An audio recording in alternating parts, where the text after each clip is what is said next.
Okay, let's get right at it here on the Investigative Journal. First, go to my website at greganthonysjournal.wordpress.com, and if you're one of my many subscribers that do it free, you get it free, and you think it's worth it, chip in a little bit to keep the show going. You can also go to Patreon, I think that's the way they pronounce it. I'll put it on my YouTube, and you can go there and help out the cause as well. Okay, like I said, hopefully we'll get to concordats, but I don't know. But we will do it tomorrow, and you can go to yesterday's show and read all about it. Or listen, I'm so used to saying read all about it because I started out as a print journalist. And since nobody knows how to read anymore and just watch YouTubes, go to the YouTube and look at it. Okay, he wrote an article, and the headline shocked me a bit. I said, oh, who wrote this? And then I find out it's Mr. Newt himself. Democrats have no idea what demons they are unleashing. Okay, now let's look at this from the point of view that he's a Republican, but the point of view that he works for somebody else and he wants to get this story out because he knows the outcome here. He already knows that capitalism, America's going to fall, that they're going to move in a globalist system, and he's one of the last remaining Republicans out there fighting for America.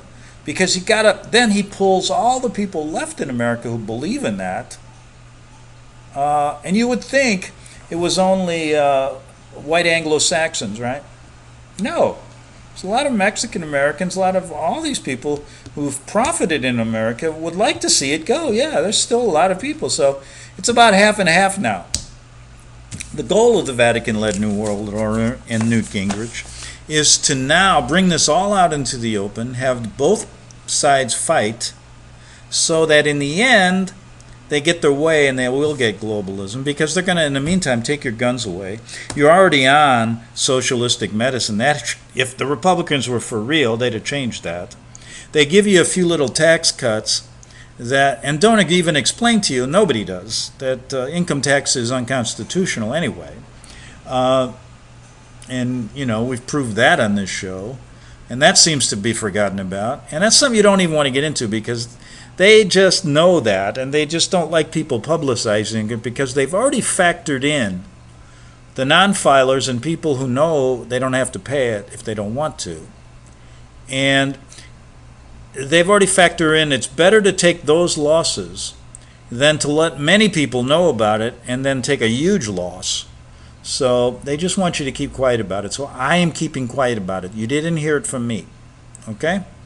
Did not hear it from me. And if you did, I'll deny it. And then I'll just say, hey, I'm crazy. I'm just, I had a bad day talking about that stuff. But that's not the way it is. Of course, I want to pay to the Pope's IR, the Pope's collection agency. Of course I do.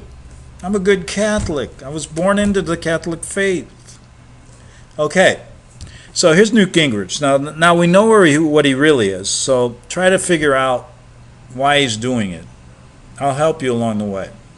He said a few weeks ago, a member of the Democratic Socialists of America, the DSA, this just started, wrote an article for Vox explaining the movement's goals. Now, Vox is a Jesuit, I believe, a outlet that's spreading that we're going to change America from top to bottom. And their goals are to end capitalism and radically change America. That's what their goal is, and they're going to get there. Newt's just helping you here to understand that, of course, there are going to be people who disagree, but this is what's coming. Okay? In normal times, so he's already admitted these are not normal times, right? Okay, so they're telling you, don't think it's normal anymore, that America is capitalist, okay? The declarations of a fringe party and ideology in America would not merit much attention, okay? Now, we've always had fringe parties in America, right? Like communists, we have libertarians, but they don't have much say. They're just out there kind of, gobbling up the few people who realize, oh man, I can't function in a capitalist society, and there's got to be a better way.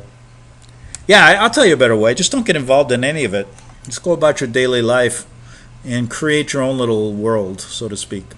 Now, in normal times, he's telling you they're not normal anymore. America's not normal. However, these are not normal times. He emphasizes that. A new Gallup poll shows that more Democrats have a favorable view to socialism than capitalism. More? How many more? I guess you got to go to that Gallup poll. So now they're telling you Democrats have changed. They're really democratic socialists. Are they like the ones in Nazi Germany or like the ones in the French Revolution? Maybe. And who was behind the French Revolution? Let me go back in history. I'll tell you, it was the Jesuits. They were very much behind it, although you're not going to hear that from Newt, because his wife is the ambassador to the Vatican. And if he said that, he'd have to get a divorce. So this pattern has been building for a while. Yeah, it has. Well, remember Bernie? The guy, Bernie has even been on Saturday Night Live, right? Remember?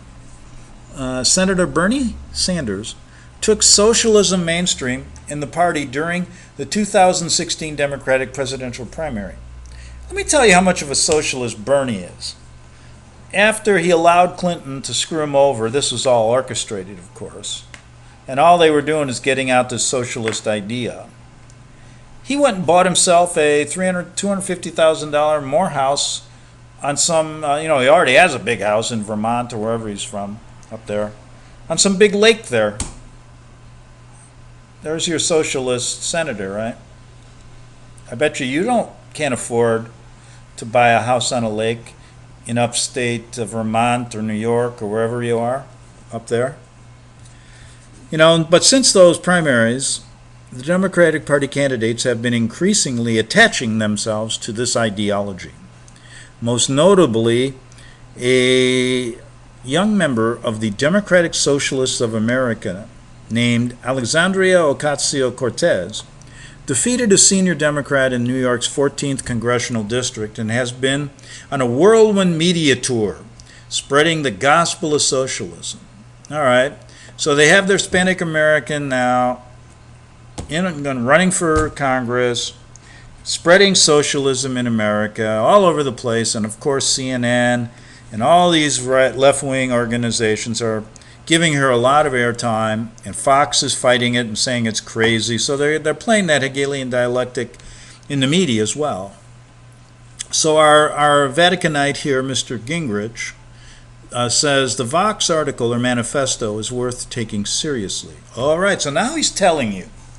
Here's a guy who supposedly hates globalism, hates, loves capitalism, is a Republican, but he's really telling you that this is serious, folks, and it's going to happen. Because in the end, that's what he really wants, because he's playing a game with you. And if you don't believe me, why is his wife the ambassador to the Vatican? Those things just don't happen because she was a good Catholic or something,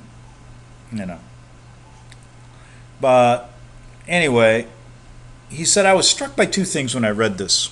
First, it was remarkably honest. Wow.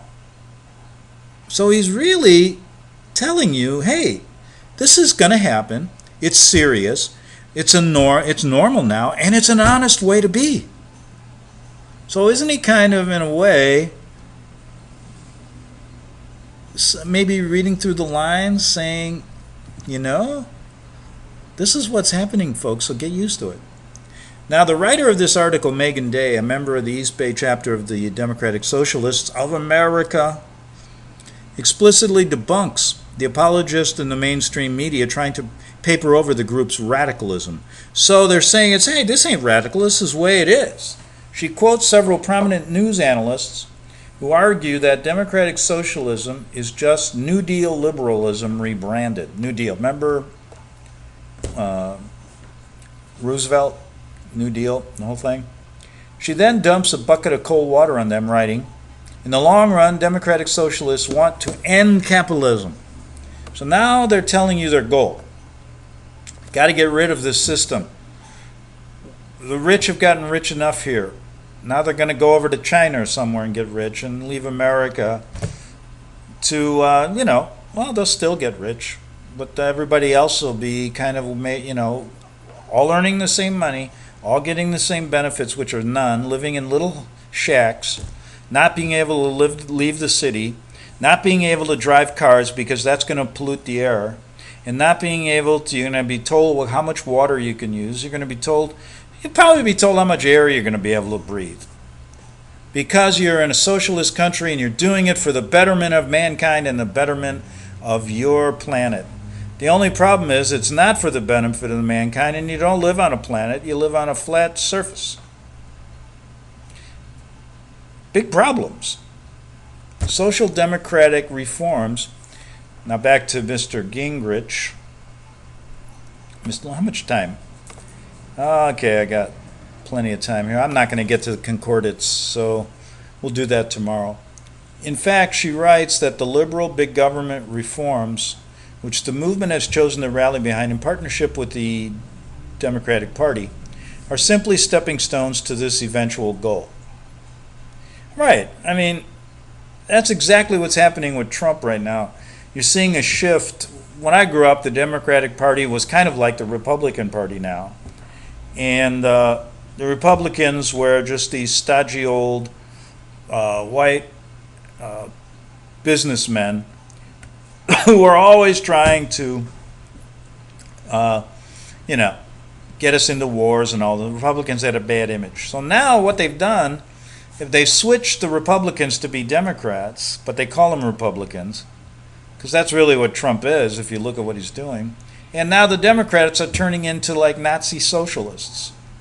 That's why they created Antifa, the anti-fascist group that's going around,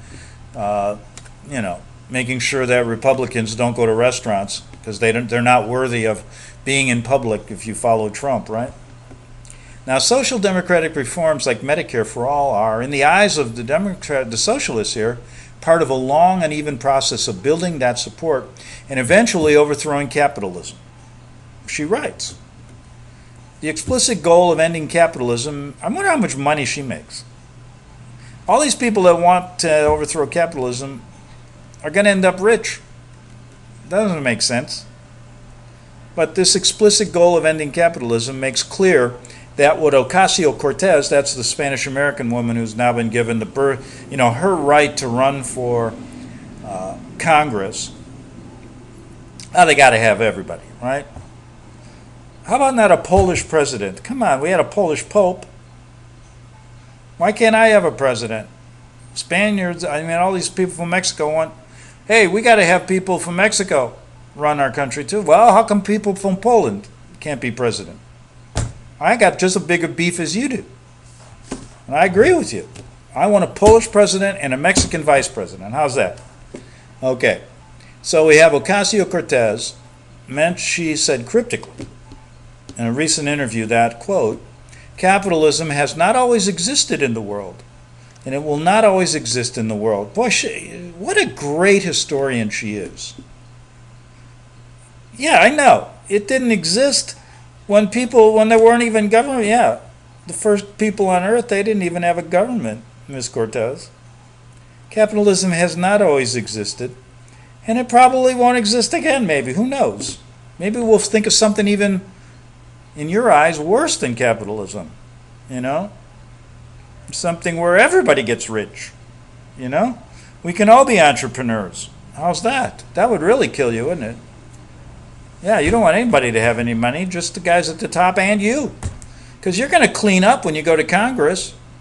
What do you make of money? You get free health. You get great health care there, not the stuff people get. You get, you don't even have to abide by some of the laws that we do. And you want to tell me you want to be a socialist? Well, start with your own pocketbook. And say you're going to run, but you're not going to collect any money. You're not going to take the special benefits you get as a congresswoman. And you're not going to take the medical care. In fact, tell them you're going to live in a cardboard box. Just like half the people in your district will be doing if you get socialism. So, this is clear. This, he says, now this is Gingrich, saying this is a clear threat to the system, which has made us prosperous and envy of the world. Yes, it has made you prosperous. The Vatican, Newt Gingrich and the Vatican, it's made you guys at the top very prosperous. but I appreciate the honesty. Now, let me just say this. Nothing in this article or what Cortez is saying is honest. Let's get that straight. Because it's all orchestrated. And there's an ulterior motive and a goal here. If they were honest, none of this would be happening. Newt Gingrich wouldn't be around, and neither would Cortez. So let's just get away from this bullshit about honesty. Now, ultimately, he says, Gingrich, the United States is a democratic republic. Thank you. I did know that. If Cortez and Senator Bernie want to try and convince most Americans to end capitalism and embrace a planned, totally redistributed economy, they are welcome to use the democratic process to do so. Yeah, they ain't going to use it. Look, he knows it too.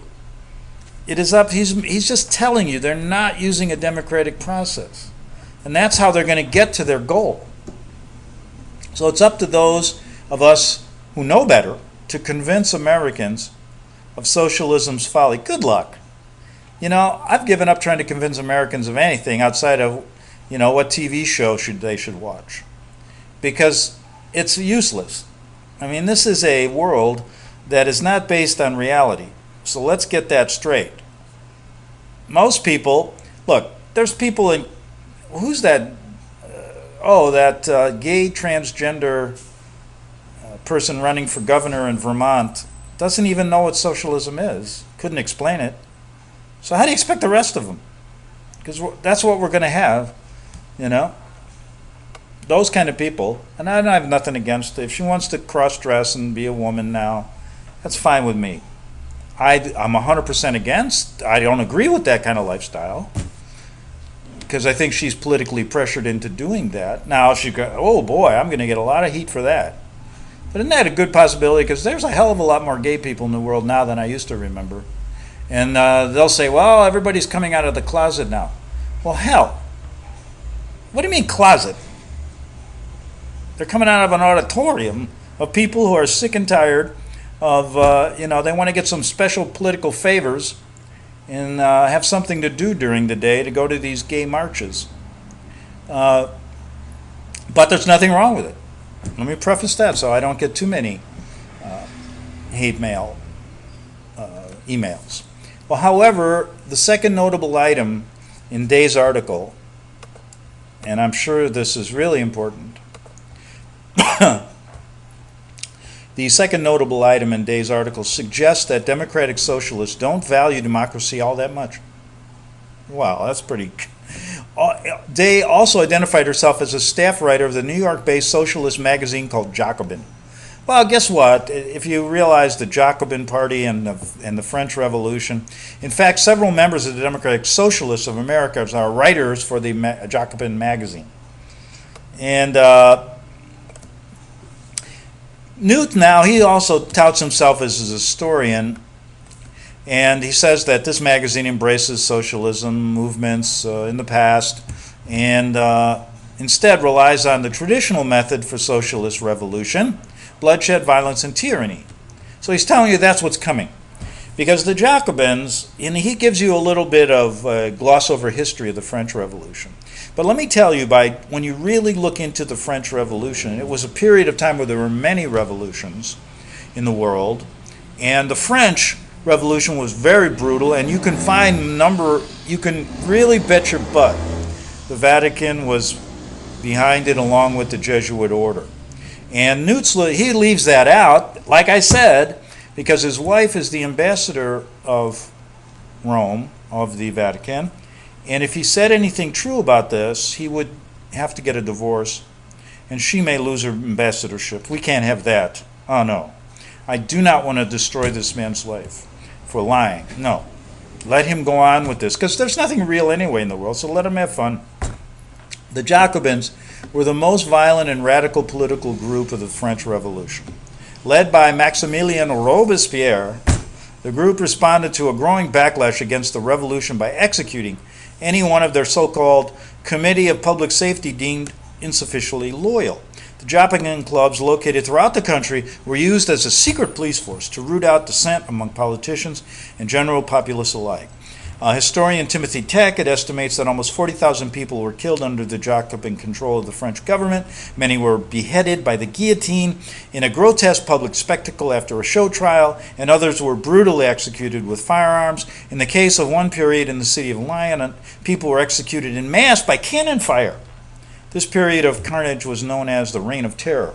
So here we go. He leaves out the Jesuit or Vatican connection here, of course, and gives you a few more things to really look at and go, oh my God, is this coming here? Well, what he's really telling you is that these people that are backing socialism belong to the Jacobins, and this is what's coming.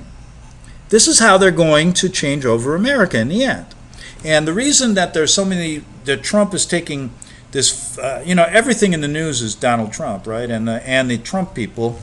And the last vestige of American middle class and people who really just want to live a good life, have their farms, and live in their country towns and enjoy their life. But that can't happen. And the reason that he's bringing this up is that he's connecting people prominently in the Democratic Socialists to the Jacobin magazine and their real stance. And he's telling you that this is what they're going to do. And this is how we are going to get this huge change in America. It's going to come. Now, you would think Gingrich is against it, but he isn't. Because he wouldn't be working with the Vatican if he was. That's all I can say. And you can connect the dots for yourself. But that's where we're really at here. And that's what this article is all about. Now, if you're going to read it without the other, having this kind of other basis of information as something you can use because you've studied this connection of the Vatican and the Jesuits, you wouldn't know. You would just think that Gingrich is putting this story out there because he's a staunch Republican, wants to see America prosper, and he wants to get rid of any idea of the Jesuits or the socialists. And he also believes that the Vatican is a stalwart, great organization of really good men, holy men, the Papa. And that's what you would believe if you didn't really connect the dots. But nothing could be farther from the truth. And so I recommend you read that article with your own thoughts about it, using this information. And I I very rarely do this, but I think it serves a good point and shows you exactly what they give you. Now, the part of history he gave you is what's called revisionist history. And that's when they rewrite what the French Revolution was really, who was really behind it, just like they rewrote the American Revolution. Just like they rewrote many of the revolutions during that period of time in other countries around the world, in European countries. And that is what he is. He's a revisionist. That's what they should put in his title, revisionist historians. Because they're not going to go the extra mile to get to the bottom of really what happened. And you know the whole story. It's the victors who write the history, right? And you think they're going to tell you how they really got to be victors? They ain't going to tell you it was a dirty fight. It's kind of like they're boxers, and they had two boxers in there. They come to the ring, but they put on stuff on their glove that's going to put you to sleep when you get hit. Yeah. Right? You know, the guys that put that stuff on their boxing gloves, they used to, and you get hit, and all of a sudden you're falling asleep. That's what they do. They fight unfairly, and then they change history. Back tomorrow on the Investigative Journal.